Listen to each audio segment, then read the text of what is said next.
जब हमारे नबी के दादा का इंतकाल हुआ तो उनके आखिरी अल्फाज क्या थे और फिर नन्हे मोहम्मद की परवरिश किसने की, चलिए जानते। कुरैश के सरदार, काबा की चाबी के अमीन, सब कबीलों में इज्जत रखने वाले बुजुर्ग हजरत अब्दुल मुत्तलिब बिस्तरे मर्ज पर थे। बड़े बड़े सरदार उनकी चारपाई के पास बैठे थे। उनकी सफेद दाढ़ी सीने पर फैली थी और आंखों में अब भी नूर चमक रहा था, मगर सब जानते थे कि वो साया अब उठने वाला है। लेकिन उनकी निगाहों के सामने बार बार एक नन्हा बच्चा घूम रहा था, वही जो उनके दिल का चैन और सुकून था, वही बच्चा जिनके वालिद को उनकी पैदाइश से पहले ही मिट्टी के सुपुर्द कर दिया गया था और जिनकी वालिदा बीवी आमना भी मदीना के सफर में 2 साल पहले इस दुनिया से रुखसत हो चुकी थी। नन्हे मोहम्मद सल्लल्लाहु अलैहि वसल्लम जो अभी सिर्फ 8 बरस के थे, मगर उनकी पेशानी से एक अजीब सी रोशनी झलकती थी। हजरत अब्दुल मुत्तलिब ने अपने पोते मोहम्मद सल्लल्लाहु अलैहि वसल्लम को अपने पास बुलाया, उनके सर पर प्यार से हाथ फेरा और बहुत प्यार से सीने से लगाया और धीमी आवाज में कहा, ये बच्चा कुछ अलग ही है। फिर उन्होंने अपने बेटों की तरफ देखा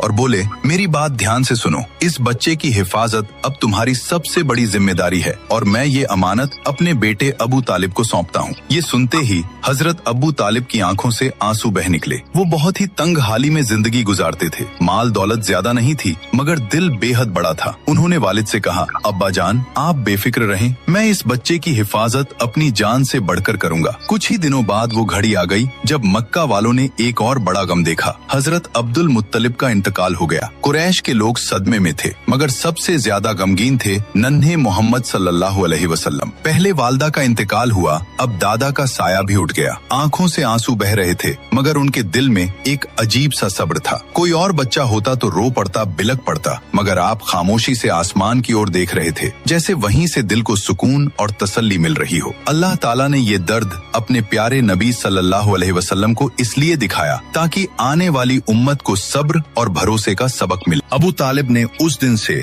मोहम्मद सल्लल्लाहु अलैहि वसल्लम को अपने घर में ऐसे रखा जैसे औलादों का ताज हो। घर छोटा था, खाने में अक्सर कमी रहती थी, मगर जब भी मोहम्मद सल्लल्लाहु अलैहि वसल्लम साथ बैठते बरकत उतर आती। एक वाकया बहुत मशहूर है। एक दिन घर में बस थोड़ा सा खाना बना था, इतना कि 2-3 लोग ही खा सकते थे। बीवी ने कहा, आज तो बच्चे भूखे रह जाएंगे, मगर अबू तालिब ने नन्हे मोहम्मद सल्लल्लाहु अलैहि वसल्लम को पास बैठाया और कहा, बेटा तुम भी हमारे साथ खाओ। जैसे ही आपने बिस्मिल्लाह पढ़कर खाना शुरू किया, वो थोड़ी सी नेमत बढ़ती चली गई। सारे बच्चों ने खा लिया, घर वालों का भी पेट पूरा भर गया, लेकिन फिर भी थाली में खाना बाकी था। ये है मेरे नबी की बरकत, जहाँ थोड़े से खाने में पूरे घर का पेट भर गया। सुभान अल्लाह। जो लोग नबी पाक से सच्ची मोहब्बत करते हैं, कमेंट में सुभान अल्लाह जरूर लिखें और अगले पार्ट के लिए सब्सक्राइब जरूर करें।